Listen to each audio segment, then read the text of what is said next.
कि नाम और अता पता फोन नंबर छाप दीजिए, हम सबको मुबारकबाद देने की फोन करते हैं। अब रोजगार अलग है, नौकरी अलग है, बैकलॉग अलग है, सरकारी नौकरी अलग है, प्राइवेट नौकरी अलग है, लेकिन जो तमाम प्रदेश में जो हालात बने हैं वो किसी छिपे नहीं है। सरकार के झूठे दावों से जनता संतुष्ट नहीं होने वाली है, पूरा प्रदेश जानता है। जितनी नौकरी हम लोगों ने अपने घोषणा पत्र में वादा करी उसको पूरा करेंगे, लेकिन हमारी अगर सरकार जब बनेगी, निश्चित रूप से बनेगी, सरकार बनने के बाद पहली प्राथमिकता नौजवानों को रोजगार की नौकरी के अवसर मिले, निवेश हो, उद्योग लगे।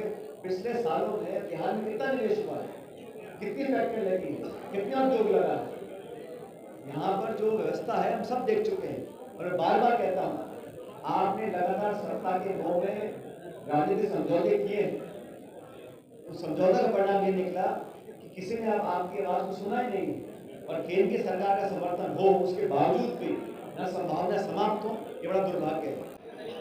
रिकॉर्ड भारत सरकार के आंकड़े कि सबसे ज्यादा बेरोजगारी अगर कमी थी तो आज हर प्रदेश में बेरोजगारी है, चाहे मेरा प्रदेश हो चाहे बिहार हो, लेकिन बिहार में जो हालात हैं वो बहुत एक्सट्रीम पहुंच चुके हैं, इसलिए हमारी प्राथमिकता पहले बिहार रही।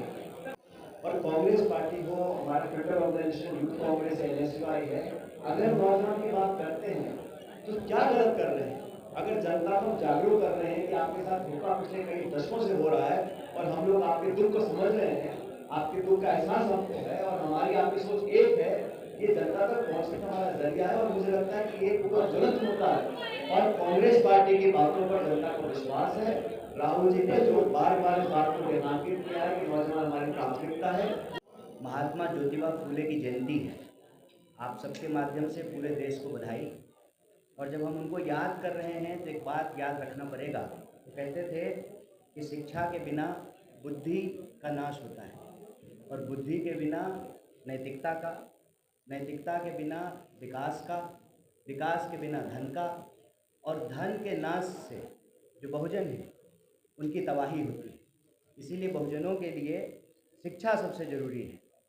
और यह जो बात हम आपके सामने रेखांकित कर रहे हैं वो इसलिए कर रहे हैं, आज एक बहुत बड़ी कोशिश है कि इतिहास में शोषण के खिलाफ जो संघर्ष है उन संघर्षों को भुला दिया जाए, ताकि जो मौजूदा शोषण है उसको टिका करके रखा जाए और कोई भी लोग उसके खिलाफ अपनी आवाज़ को बुलंदी से बोल ना पाए।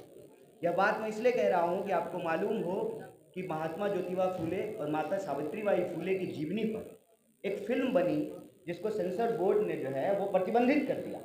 तमाम प्रोपेगेंडा फिल्में बनती हैं, अलग अलग फाइल, पता नहीं कौन कौन सा फाइल निकल रहा है, लेकिन जो हमारा शोषण के खिलाफ संघर्ष का इतिहास है उसको नहीं दिखाने दिया जा रहा है, ताकि हम चुपचाप बर्दाश्त करते रहें पलायन को, गरीबी को, बेकारी को, आसमान छूती महंगाई को, अव्यवस्था को, और इसके खिलाफ कोई आवाज़ नहीं बुलंद करें।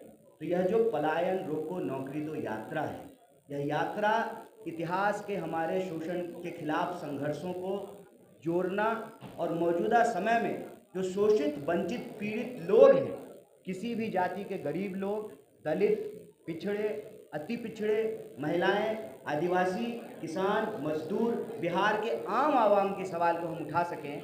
और यह यात्रा विभिन्न जिलों से होते हुए आज पटना पहुंची है और वही अपना हक की बात करने के लिए हम आज मुख्यमंत्री जी से मिलने का प्रयास करेंगे। इस यात्रा के दौरान हम विभिन्न जिलों से जब गुजरे तो लगभग 1 लाख प्रभावित वर्ग के छात्रों और नौजवानों से मिले। हर जिले में प्रेस कॉन्फ्रेंस हुई और वो उस जिले का जो स्थानीय मुद्दा था उसको हम लोगों ने उठाया है। आज हम उम्मीद करते हैं कि बिहार के मुखिया जो बिहार की आवाज़ है, जो बिहार की मांग है, उसको सुनेंगे और उसका समाधान निकाल करके बिहार प्रगति के रास्ते पर, समानता और बराबरी के रास्ते पर, न्याय के रास्ते पर आगे बढ़ेगा। बहुत बहुत शुक्रिया। करते थे राहुल गांधी जी, प्रियंका जी, खड़गे जी, हम सब लोग कांग्रेस का दल इतने नेता राम सामने बैठे हैं। हमारी पहली और सबसे महत्वपूर्ण प्राथमिकता नौजवान का रोजगार होगा, लेकिन हम लोग पीछे नहीं हटेंगे। इन मांगों को लेकर सरकार पर दबाव बनाएंगे, चाहे केंद्र की सरकार हो चाहे राज्य की सरकार हो। लेकिन जिन जिन साथियों ने यात्रा में अपना योगदान दिया उनका धन्यवाद करना चाहता हूँ।